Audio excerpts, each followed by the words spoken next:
Hey, what's up everyone? On this video I want to go over some stealth games on the PS2. This was inspired by playing the Lupin III game on the PS2 a few months ago. The first game will be Sly Cooper in the Thievius Raccoonus. This is the first game of the Sly Cooper series, brought to you by Sucker Punch Productions. Sly Cooper for the most part is a stealth game, but also a platformer. The main cast is Sly Cooper, the Master Thief, Bentley the Turtle, who is the brains of the gang, and Murray the Hippo, who is the driver.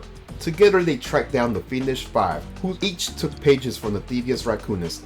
This is a book that dates back to Sly's lineage of thieves. I love the animations before each member of the Fiendish Five are introduced. Also, the titles of each hub world reminds me of those old cartoon title screens. I love it.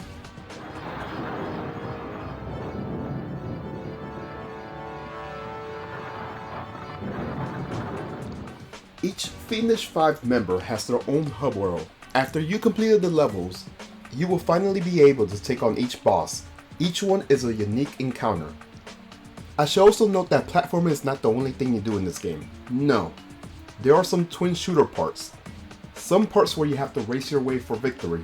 Sometimes you have to aid Murray to the goal. And there are times when you're being chased by Carmelita Fox. Not only is she after the Fiendish Five, but she's after you too, since you are a thief. I'm gonna hunt you down, Cooper. You can't run forever. The replayability is pretty high, because even if you beat the game, you should attempt to collect all the clue bottles in the game. I hate to tell you this, Sly, but the Thievius Raccoonus isn't fully restored. You're gonna have to go back and unlock all the vaults to find the pages you're missing. This is how you get the true ending, so make sure to get all the clue bottles. If you do, Bentley will give you the combinations of the vaults to get some pages from the Thievius Raccoonus. One last thing to mention about Sly Cooper. I noticed that the cover has been altered. I have the original cover, but I have to admit, I like the cover for the Greatest Hits version better. I also like the ones for the other regions. They're all different. But yeah, check out Sly Cooper in the Thievius Raccoonus. The next game is Spy Fiction.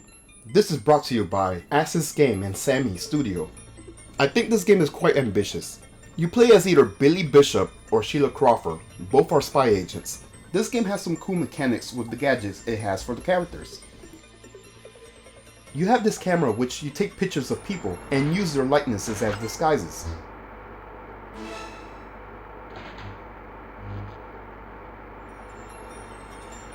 Billy and Sheila have pros and cons when using disguises. For Billy, he could disguise himself as any male.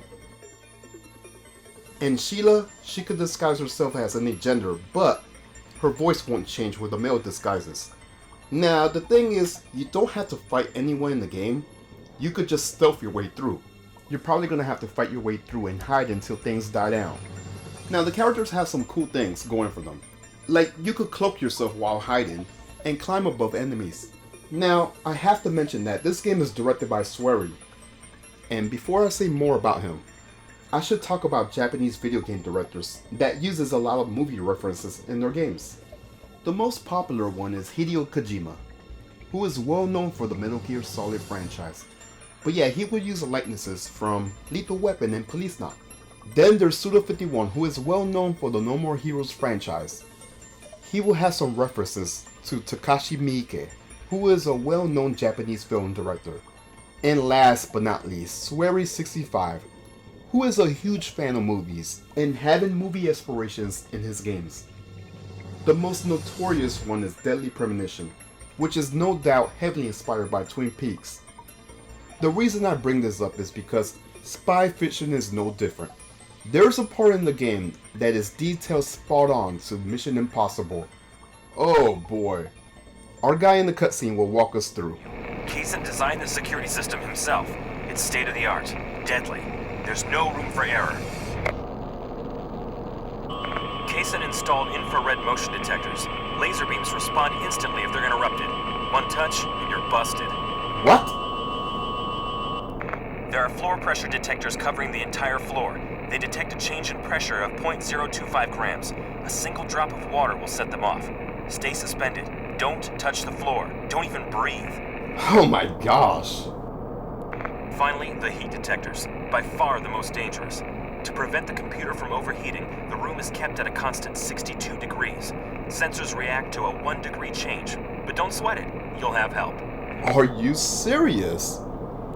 Cooling spray will keep you from setting off the alarm. Before going in, select it from the item menu and use it. It will keep your body heat from warming the air in the room. Break through all 3 systems before it wears off. You got that, right? If the cooling spray wears off before you're done, go through the ceiling and spray it on again. Got all that? This is the most frustrating part of the game. First, you gotta put on body spray to make sure the temperature doesn't change in the room. Then you need to hurry up and make your way down these laser sensors. Then you can't touch the ground. As you make your way and hack the computer, you gotta memorize the password, which is numbers from a lottery winning ticket. Howdy, partner. It's Cowgirl Kathy. Try it, pretty cowboy, or I'll head you off at the password.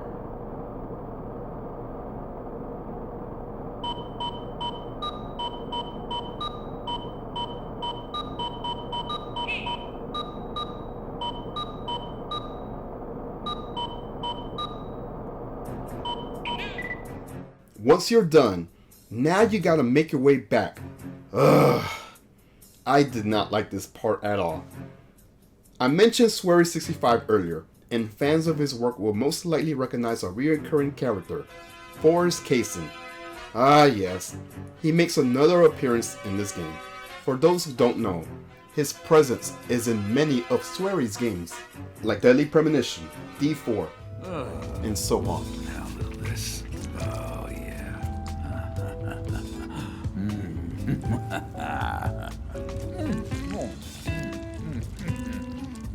The last thing I will say about Spy Fiction is the cover. I think the cover is okay. It has Billy showing off his multiple disguises from his eye visor. However, outside of the States, we got some cool hand-drawn art of the pair.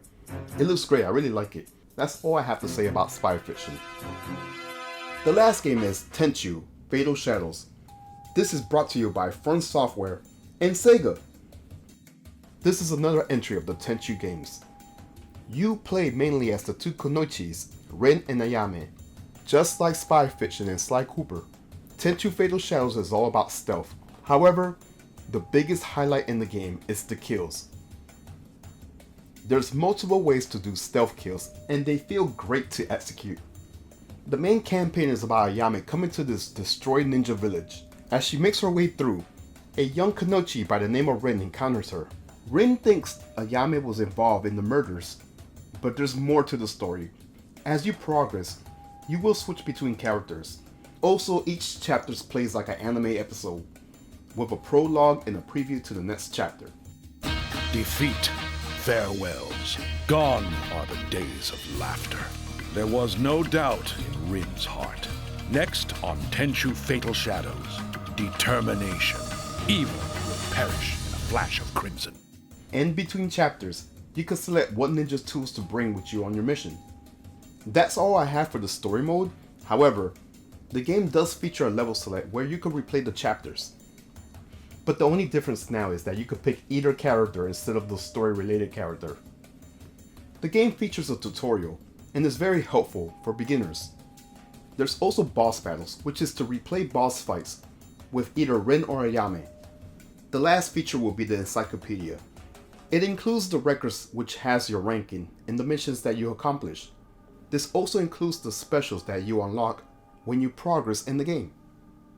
The gallery has some render art of the characters in the biographies. You unlock more when you progress in the game. The movie section has your opening and prologues. There's also a cutscene category to see the cutscenes from the game. Tenchu Fatal Shadows is pretty okay. It's pretty tough in my opinion. However, I think the whole franchise is pretty challenging. So, out of the 3, I enjoy Sly Cooper the most. It's probably because it's a pretty simple platformer hybrid with stealth. I enjoy the characters and the world it offers. Maybe in the future I'll check out the HD trilogy for the PS3. Special thanks to Zombie Raptor for suggesting Sly Cooper to me in the past. I consider myself a casual fan, but I will definitely look forward to the other games.